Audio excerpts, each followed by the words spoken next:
അപ്പോൾ ഇന്ന് ഞാൻ ഒരു ഹെൽത്തി സാൻഡ്വിച്ചിൻ്റെ റെസിപ്പി ആയിട്ടാണ് വന്നിരിക്കുന്നത്. അപ്പോൾ ഇതിൽ ഞാനൊരു ഹെൽത്തി മയണൈസും ഉണ്ടാക്കുന്നുണ്ട്.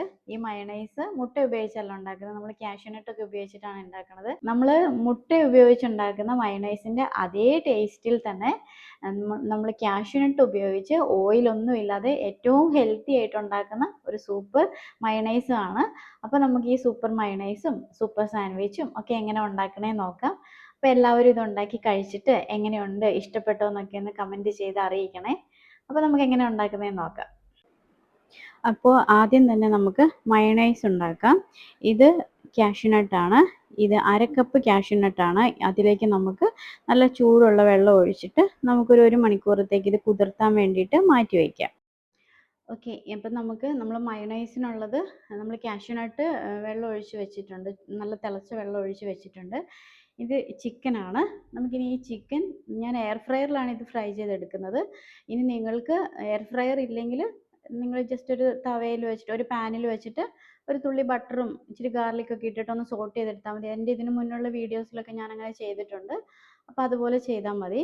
ഇനി നിങ്ങൾ ചിക്കൻ കഴിക്കാത്തവരാണെങ്കിൽ പനീർ നിങ്ങൾക്ക് ഇതിന് പകരം ചേർക്കാം. എൻ്റെ ലാസ്റ്റത്തെ ഷോർട്ട് വീഡിയോയിൽ ഞാൻ പനീർ എങ്ങനെ ഉണ്ടാക്കണമെന്നും അതെങ്ങനെയാണ് പെട്ടെന്ന് ഫ്രൈ ചെയ്തെടുക്കുന്നതെന്നൊക്കെ ഉള്ളൊരു വീഡിയോ ഇട്ടിട്ടുണ്ട് ഷോർട്ട് വീഡിയോയിൽ. അത് കയറി കണ്ടിട്ട് ആ ഒരു മെത്തേഡിൽ അതുപോലെ ചെറിയ ചെറിയ പീസസ് ആക്കിയ പനീർ വേണമെങ്കിലും നിങ്ങൾക്ക് ഇതുപോലെ തന്നെ ഈ സാൻഡ്വിച്ചിലേക്ക് യൂസ് ചെയ്യാം. ഇനി നമുക്ക് ചിക്കൻ ചെറിയ ചെറിയ പീസസ് ആയിട്ട് കട്ട് ചെയ്യാം. കട്ട് ചെയ്ത് കഴുകി വെള്ളമെല്ലാം വാർന്നു പോയ ചിക്കനാണിത്. ഈ ചിക്കൻ നമുക്ക് എയർ ഫ്രയറിലേക്ക് ഫ്രൈ ചെയ്യാനായിട്ട് മാറ്റാം. ഞാൻ ഇതിലേക്ക് 1/2 സ്പൂൺ ഉപ്പും കുറച്ച് കുരുമുളക് പൊടിയാണ് ചേർത്തത്. കുരുമുളകിൻ്റെ ടേസ്റ്റ് നിങ്ങൾക്ക് ഇഷ്ടമാണെങ്കിൽ കുറച്ച് കൂടുതൽ ചേർത്തോളൂ. കാരണം നമ്മൾ ചിക്കനിൽ വേറെ മസാലയൊന്നും ചേർക്കുന്നില്ലാത്തത് കൊണ്ട് കുരുമുളകിൻ്റെ ഫ്ലേവർ കുറച്ച് മുന്നോട്ട് നിൽക്കാൻ വേണ്ടിയിട്ട് കുറച്ച് കൂടുതൽ കുരുമുളക് പൊടി ഞാൻ ചേർത്തിട്ടുണ്ട്. ഇനി നമുക്കിതിനെ എയർ ഫ്രയറിലോട്ട് മാറ്റാം. അതിനു മുമ്പ് ഞാൻ അതിലേക്ക് കുറച്ച് വെളിച്ചെണ്ണ ജസ്റ്റ് ഒന്ന് സ്പ്രേ ചെയ്ത് കൊടുത്തു. നിങ്ങൾക്ക് വെളിച്ചെണ്ണ ഒട്ടും ഉപയോഗിക്കുന്നത് ഇഷ്ടമില്ലെങ്കിൽ ഇത് സ്കിപ്പ് ചെയ്യാം. കുറച്ച് വെളിച്ചെണ്ണ ചേർക്കുമ്പോൾ അത് കുറച്ച് സോഫ്റ്റ് ആയിട്ട് ഇരിക്കും. അതിന് വേണ്ടിയിട്ടാണ് ഞാൻ വെളിച്ചെണ്ണ ചേർത്തത്. എയർ ഫ്രയറിൽ വെച്ചിട്ട് ഞാൻ ജസ്റ്റ് 15 മിനിറ്റാണ് ഇതൊന്ന് ഫ്രൈ ചെയ്തെടുത്തത്. അപ്പോൾ നമ്മുടെ ചിക്കൻ അവിടെ ഇരുന്ന് വേവട്ടെ. അപ്പോഴത്തേക്കും നമുക്ക് നമ്മുടെ മയോണൈസ് റെഡിയാക്കി വെക്കാം. നമ്മൾ നേരത്തെ വെള്ളത്തിലിട്ട് വെച്ചിരുന്ന കാഷ്യൂ ഇതിപ്പോൾ നന്നായിട്ട് കുതിർന്നിട്ടുണ്ട്. നമുക്കിനി ഇതിനെ നമുക്കൊരു മിക്സിയുടെ ജാറിലേക്ക് ഇട്ടെടുക്കാം. 1/2 കപ്പ് നന്നായി കുതിർന്ന കാഷ്യൂനട്ടും 2 അല്ലി വെളുത്തുള്ളിയും 1 പിഞ്ച് ഉപ്പ്, 1/2 ടീസ്പൂൺ ഷുഗർ, 1/4 കപ്പ് പാല് ഇവ ചേർത്തിട്ട് നമുക്ക് നമ്മുടെ മയോണൈസ് നന്നായിട്ട് അരച്ച് റെഡിയാക്കി എടുക്കാം. ഇത് ഈ സാൻഡ്വിച്ചിന് മാത്രമല്ല കേട്ടോ, കുഴിമന്തി പോലുള്ള നമ്മൾ മയോണൈസ് ഉപയോഗിച്ച് കഴിക്കുന്ന എന്തിൻ്റെ കൂടെയും ഇത് കഴിക്കാം. നമ്മുടെ super tasty, super healthy, super easy mayonnaise ready ആയിട്ടുണ്ട്. നമ്മൾ ഓയിലൊന്നും ചേർക്കാതെ ഉണ്ടാക്കിയത് കൊണ്ട് സൂപ്പറാണ്. ടേസ്റ്റ് സെയിം തന്നെയാണ്. ഇതിപ്പം കാഷ്യൂനട്ടിനാണെന്ന് പറഞ്ഞാലേ മറ്റുള്ളവർക്ക് മനസ്സിലാവത്തുള്ളൂ. എല്ലാവരും ഉണ്ടാക്കി നോക്കണേ. അടിപൊളിയാണ്. എല്ലാവരും ഒന്ന് ഉണ്ടാക്കി നോക്കണം കേട്ടോ. നമ്മളിവിടെ മയോണൈസ് റെഡിയാക്കിയ സമയം കൊണ്ട് നമ്മുടെ ചിക്കൻ ഒരു സൈഡ് നന്നായിട്ട് വെന്തിട്ടുണ്ട്. ജസ്റ്റ് ഞാനതൊന്ന് മറിച്ചിട്ട് കൊടുത്തു. ഇനി നമുക്കിതിലേക്ക് കുറച്ച് ഒനിയനും കുറച്ച് ടൊമാറ്റോയൊക്കെ വേണം. അതായിട്ട് നമുക്കൊന്ന് കട്ട് ചെയ്തെടുക്കാം. നമ്മുടെ സാൻഡ്വിച്ചിലേക്ക് ഞാൻ ഒരു ഒനിയനും 1 ടൊമാറ്റോയും 1 ഗ്രീൻ ചില്ലിയാണ് എടുത്തത്. നമുക്കെല്ലാം കുഞ്ഞായിട്ട് അരിഞ്ഞെടുക്കണം. നമ്മുടെ ഒനിയനും ഗ്രീൻ ചില്ലിയും ടൊമാറ്റോയും ഞാൻ കുഞ്ഞായിട്ട് അരിഞ്ഞെടുത്തു. എന്നിട്ട് നമുക്ക് ഇതിനെ ഒരു ബൗളിലേക്ക് മാറ്റാം. നമുക്കിനി ഇതിലേക്ക് 2 മുട്ടയാണ് ആവശ്യമുള്ളത്. ഞാൻ 2 മുട്ടയും ഈ നമ്മുടെ കട്ട് ചെയ്ത് വെച്ചിരിക്കുന്ന വെജിറ്റബിളിലോട്ട് ഞാൻ ചേർത്തു. എന്നിട്ട് അതിലേക്ക് നമുക്ക് 1 പിഞ്ച് ഉപ്പും ആവശ്യത്തിന് കുരുമുളക് പൊടിയും ചേർത്ത് നന്നായിട്ട് ബീറ്റ് ചെയ്തെടുക്കാം. ഇനി നമുക്ക് ഈ മിക്സിലേക്ക് 1/2 കപ്പ് ഗ്രേറ്റഡ് മൊസറല്ല ചീസ് ചേർക്കാം. ഞാനിത് ഓൾറെഡി ഗ്രേറ്റ് ചെയ്തിരിക്കുന്നതാണ് വാങ്ങിച്ചത്, അതാവുമ്പം കുറച്ച് ഈസിയാണ്. ഞാൻ ഈ അമൂലിൻ്റെ ഗ്രേറ്റഡ് ചീസാണ് വാങ്ങിയത്. ഇത് നമുക്ക് നന്നായിട്ട് ഇതിനകത്തേക്ക് ചേർത്തിട്ട് നമുക്കിതും കൂടി നന്നായിട്ട് മിക്സ് ചെയ്തെടുക്കാം. ഇനി നമുക്ക് ബ്രെഡിൽ സ്പ്രെഡ് ചെയ്യാനുള്ള ഒരു ക്രീം റെഡിയാക്കാം.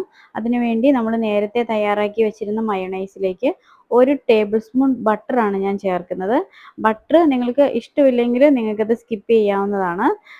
ഇതിലേക്ക് 1 ടീസ്പൂൺ ഹണിയും കൂടി ചേർത്ത് ഈ ബട്ടറും മയോണൈസും ഈ ഹണിയും കൂടി നന്നായിട്ട് മിക്സ് ചെയ്തെടുക്കണം. ഇതിന് നല്ല ടേസ്റ്റാണ്. നമ്മളിത് നന്നായി ബീറ്റ് ചെയ്യുമ്പോൾ ബട്ടറും മയോണൈസും എല്ലാം കൂടി യോജിച്ച് വന്നോളും. ഇനി നമുക്ക് നമ്മുടെ സാൻഡ്വിച്ച് ഉണ്ടാക്കാൻ തുടങ്ങാം. ഞാൻ ഇതിലേക്ക് ബ്രൗൺ ബ്രെഡ് ആണ് യൂസ് ചെയ്യുന്നത്. നിങ്ങൾക്ക് ബ്രൗൺ ബ്രെഡോ വൈറ്റ് ബ്രെഡോ നിങ്ങൾക്ക് ഇഷ്ടമുള്ളത് എടുക്കാം. ഇനി നമുക്ക് എത്ര സാൻഡ്വിച്ച് ആണോ വേണ്ടത് അത്രയും പീസസ് ബ്രെഡ് എടുത്തിട്ട് അതിൻ്റെ ഉള്ളിലത്തെ പോർഷൻ ഈ വീഡിയോയിൽ കാണുന്നത് പോലെ കട്ട് ചെയ്ത് മാറ്റുക. എങ്കിലേ നമുക്ക് നമ്മളുണ്ടാക്കിയ ഫില്ലിങ് ഇതിൻ്റെ ഉള്ളിൽ വെക്കാനുള്ള സ്പേസ് കിട്ടത്തുള്ളൂ. അതിനുവേണ്ടി ഇത് കട്ട് ചെയ്ത് മാറ്റിയിട്ട് ഇനി ഈ വീഡിയോയിൽ കാണുന്നത് പോലെ ചെയ്തെടുക്കുക.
ബ്രെഡിൽ നമ്മൾ നേരത്തെ റെഡിയാക്കി വെച്ചിരുന്ന ക്രീം ചേർത്തു.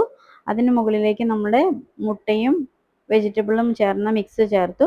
അതിൻ്റെ ഉള്ളിൽ നമ്മൾ ഫ്രൈ ചെയ്ത് വെച്ചിരിക്കുന്ന നമ്മുടെ ചിക്കൻ പീസസ് വെച്ചു. ഇനി ഇതിൻ്റെ മുകളിലോട്ട് ഞാൻ വെക്കുന്നത് ഇത് സ്ലൈസ് ചീസാണ്.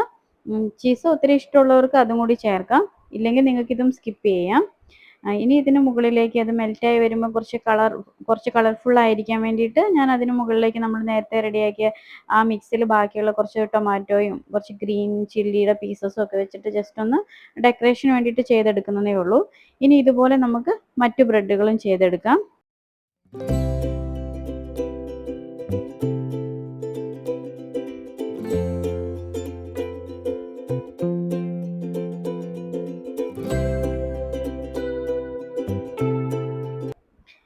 ഇനി നമുക്ക് എയർ ഫ്രയറിൽ വെക്കാനുള്ള പാനിലോ അല്ലെ ബട്ടർ പേപ്പറിന് മുകളിലേക്കോ എവിടെയാണോ നിങ്ങൾ വെക്കാൻ ഉദ്ദേശിക്കുന്നത് അതിന് മുകളിൽ കുറച്ച് ബട്ടർ സ്പ്രെഡ് ചെയ്തതിന് ശേഷം നമുക്ക് നമ്മൾ റെഡിയാക്കി വെച്ചിരിക്കുന്ന സാൻഡ്വിച്ചസ് ഓരോന്നോരോന്നായിട്ട് എടുത്ത് നമുക്ക് ടോസ്റ്റ് ചെയ്തെടുക്കാം. ജസ്റ്റ് ഒരു 5 മിനിറ്റ്സ് അല്ലെങ്കിൽ ഒരു 7 മിനിറ്റ്സ് ഒക്കെ മതിയാവും. ഞാനിത് പിസ്സ മോഡിലാണ് വെച്ചത്. ഇത് തിരിച്ചും മറിച്ചും ഒന്നും വെക്കേണ്ട ആവശ്യമില്ല കേട്ടോ. എയർ ഫ്രയറിലാവുമ്പം ഒരൊറ്റ പൊസിഷനിൽ തന്നെ വെച്ചാൽ മതി. അപ്പോൾ തന്നെ നന്നായിട്ടത് ബേക്കായിട്ട് വരുന്നുണ്ട്.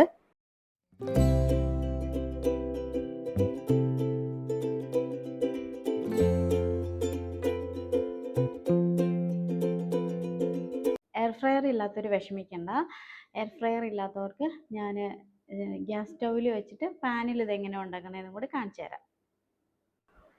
ഒരു ചൂട് കട്ടിയുള്ള ഒരു പാൻ ചൂടായി വരുമ്പം അതിലേക്ക് നമുക്ക് കുറച്ച് ബട്ടർ സ്പ്രെഡ് ചെയ്യാം. അതിന് മുകളിലേക്ക് നമ്മൾ റെഡിയാക്കി വെച്ചിരിക്കുന്ന നമ്മുടെ ബ്രെഡ് എടുത്ത് വയ്ക്കാം. എന്നിട്ട് സിമ്മിലായിരിക്കണം ചൂടുണ്ടായിരിക്കേണ്ടത്. നമുക്കത് പയ്യെ തിരിച്ചും മറിച്ചും ഇട്ട് നമുക്ക് നന്നായിട്ട് ടോസ്റ്റ് ചെയ്തെടുക്കാം. ഇതും നല്ല സോഫ്റ്റ് ആൻഡ് ടേസ്റ്റി തന്നെയാണ്. ഇനി നമ്മുടെ സാൻഡ്വിച്ചിന് മുകളിലേക്ക് ഞാൻ നേരത്തെ ബാക്കി വന്ന മയോണൈസിൽ കൂട്ട് കുറച്ച് ഒരു ഡെക്കറേഷന് വേണ്ടിയിട്ടൊന്ന് സ്പ്രെഡ് ചെയ്തു. അപ്പം നമ്മുടെ സൂപ്പർ ടേസ്റ്റി സാൻഡ്വിച്ച് ഇവിടെ റെഡി ആയിട്ടുണ്ട്. ഇത് രണ്ടുമാണ് നമ്മൾ ഗ്യാസ് സ്റ്റൗവിന് മുകളിൽ വെച്ചിട്ട് പാനിൽ റെഡിയാക്കി എടുത്തത്. ഇത് രണ്ടുമാണ് നമ്മൾ എയർ ഫ്രയറിൽ റെഡിയാക്കി എടുത്തത്. അപ്പോൾ എയർ ഫ്രയറിൽ റെഡിയാക്കിയത് ഇങ്ങനെയുണ്ട്. നമ്മുടെ ഗ്യാസ് സ്റ്റൗവിൽ റെഡിയാക്കിയതും നല്ല സൂപ്പറായിട്ട് വന്നിട്ടുണ്ട്. നല്ല സോഫ്റ്റാണ്, ചീസൊക്കെ അതിൻ്റെ ഉള്ളിൽ നിന്ന് ഇങ്ങനെ വരുന്നുണ്ട്. അപ്പോൾ എല്ലാവരും ഇത് സൂപ്പർ ടേസ്റ്റാണേ. അപ്പോൾ എല്ലാവരും ഒന്ന് ട്രൈ ചെയ്ത് നോക്കണം. എന്നിട്ട് ഇഷ്ടപ്പെടുകയാണെങ്കിൽ എൻ്റെ ചാനലൊന്ന് സബ്സ്ക്രൈബ് ചെയ്യണം. ഇഷ്ടപ്പെടുകയാണെങ്കിൽ കമൻറ്റ് ചെയ്യണം. അപ്പോൾ നമുക്കിതുപോലെ നല്ലൊരു വീഡിയോയുമായിട്ട് വീണ്ടും കാണാം. അതുവരേക്കും എല്ലാവർക്കും താങ്ക് യു.